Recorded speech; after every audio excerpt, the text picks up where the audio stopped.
Bonsoir Olivier. Bonsoir.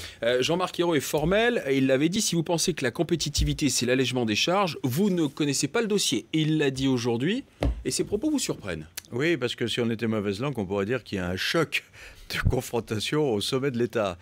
Parce que le 9 juillet dernier, à l'ouverture de la grande conférence sociale, François Hollande, il avait parlé de la compétitivité des entreprises et notamment de la nécessité d'aider celles qui sont confrontées à la mondialisation. Et qu'est-ce qu'il avait dit, François Hollande? Il avait dit « Je considère comme nécessaire une réforme du mode de fonctionnement de la protection sociale pour qu'il ne pèse pas seulement sur le travail ». Ce jour-là, le président de la République, qui a l'air de comprendre aussi ce que c'est que le dossier de la compétitivité, il avait choisi une baisse des charges pour aider à cette compétitivité. Alors, ce qui veut dire qu'il y aurait de l'eau dans le gaz entre le Premier ministre et le président de la République, ils ne seraient pas sur la même longueur d'onde, ils ne penseraient pas la même chose.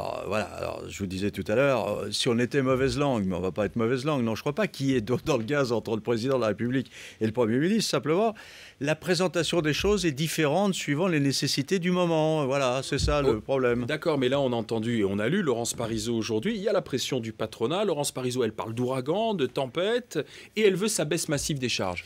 Oui, c'est vrai, mais François Hollande et le gouvernement ont une urgence encore plus grande.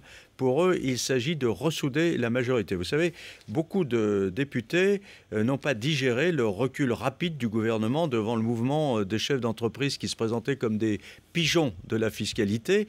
Et puis, un certain nombre de députés n'ont pas aimé non plus d'avoir à voter par fidélité au président de la République et au Premier ministre un traité européen sur le budget qui avait été mal renégocié ou pas renégocié du tout par François Hollande. Alors maintenant, ils veulent dégager. Ils veulent démontrer que la gauche au pouvoir ne se soumet pas devant une Europe libérale et devant les patrons. Or, la baisse du coût du travail, idéologiquement, ça a toujours été un débat qui a été classé comme étant à droite. Donc ça veut dire qu'on ne va pas se soumettre.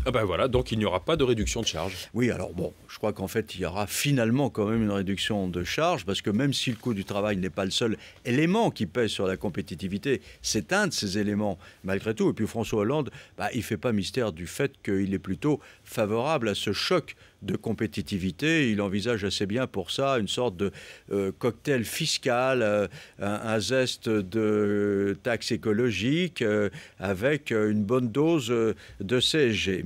Mais ces variations dans les annonces au gré du temps, ça donne une impression de flottement, ça donne l'impression finalement que le président de la République et le Premier ministre ne savent pas trop quelle stratégie adopter.